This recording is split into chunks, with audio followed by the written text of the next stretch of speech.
Shankar Vilas centre వంతెన కట్టడానికి త్వరలో పనులు ప్రారంభించబోతున్నామని కేంద్ర సహాయ మంత్రి పెమ్మసాని చంద్రశేఖర్ అన్నారు. కూటమి ప్రభుత్వం ఏర్పడిన కేవలం 6 నెలల కాలంలోనే ఈ వంతెన కట్టడానికి అవసరమైన అన్ని ప్రక్రియలు పూర్తి చేశామన్నారు.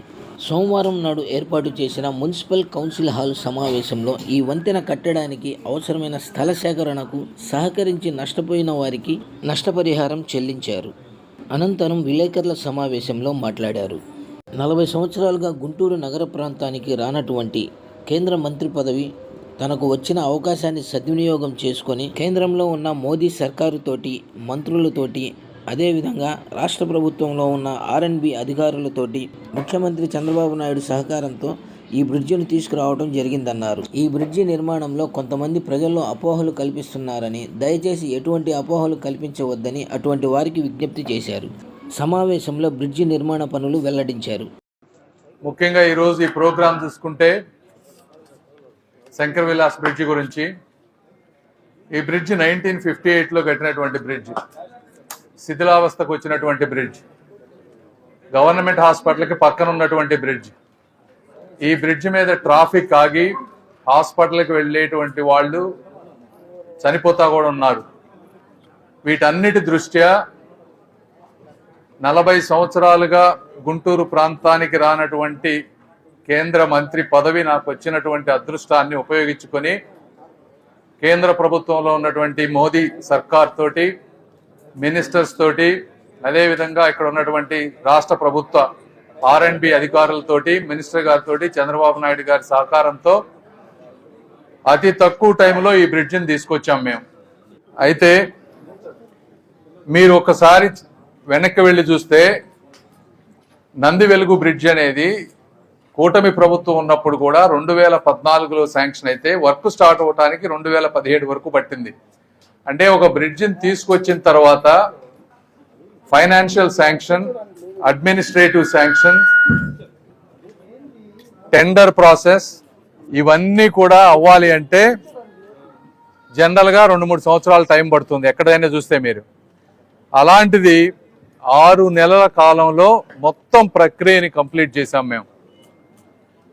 ఎమ్మెల్యేలు కానీ, ఇక్కడ అధికారులు కానీ, కలెక్టర్ గారు కానీ, మున్సిపల్ కమిషనర్ గారు కానీ, మా ఆఫీసులో ఉండే వాళ్ళ స్టాఫ్ కానీ నిరంతరం ఫాలో అప్ చేస్తే ఈరోజు టెండర్ ప్రక్రియ కూడా పూర్తయి బ్రిడ్జ్ కన్స్ట్రక్షన్ కావాలనుకుంటే రేపు పొద్దున స్టార్ట్ అయ్యేటువంటి పరిస్థితిని తీసుకొచ్చాం మేము ఫస్ట్ టైం.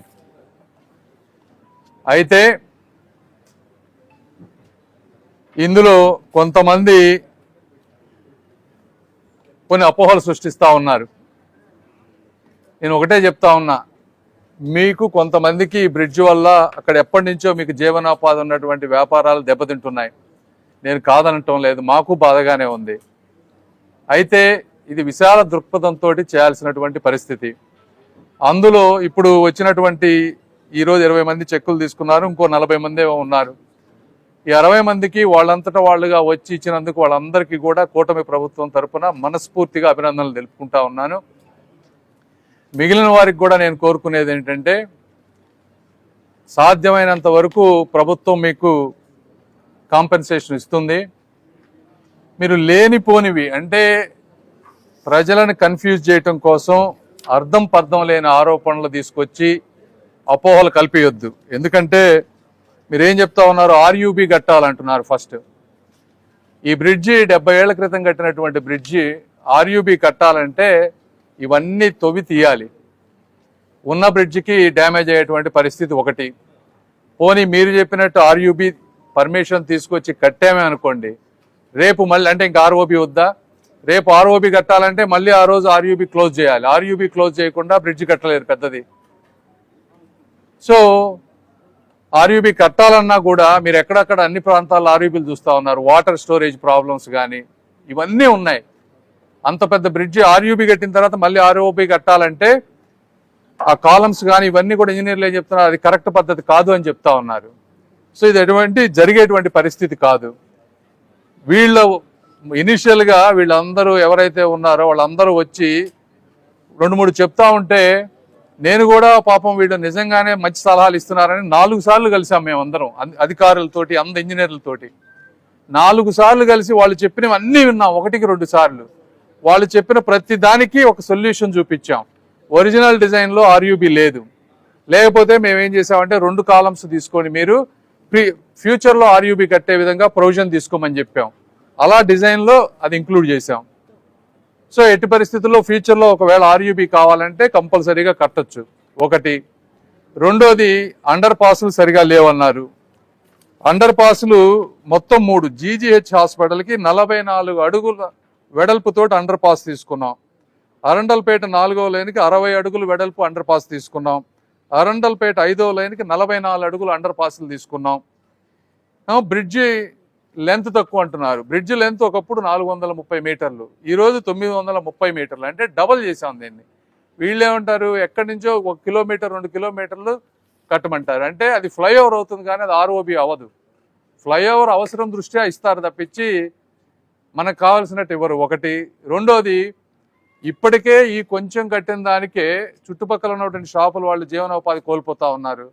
దీన్ని 1 కిలోమీటర్ 2 కిలోమీటర్లు ప్రొలాంగ్ చేస్తే మిగిలిన వ్యాపారాలన్నీ దెబ్బతింటాయి. అంటే వాళ్ళు దెబ్బతినే పరిస్థితి వస్తే మళ్ళీ వాళ్ళు వచ్చి కోర్టుల్లోకి వేసేస్తే ఈ బ్రిడ్జి ముందుకెళ్లకుండా చేయాలనేటువంటి ఒక ఆలోచన. కాబట్టి ప్రజలు కూడా అర్థం చేసుకోవాలి. బ్రిడ్జి పర్పస్ ఏంటంటే రైల్వే గేట్ని దాటుకుంటూ చుట్టుపక్కల ప్రాపర్టీస్కి మినిమం డిస్టర్బెన్స్ ఉంటూ చేసేటువంటి ఉద్దేశమే ఈ బ్రిడ్జి ఉద్దేశం. కాబట్టి అది రెండోది. మూడోది, సర్వీస్ రోడ్లు ఏమంటున్నారు. సర్వీస్ రోడ్లు ఇప్పుడున్న దానికంటే టోటల్ మాస్టర్ ప్లాన్లో 120 ఫీట్ ఉంది. అటు 25 అడుగులు ఇటు 25 అడుగులు సర్వీస్ రోడ్స్ వస్తూ ఉన్నాయి.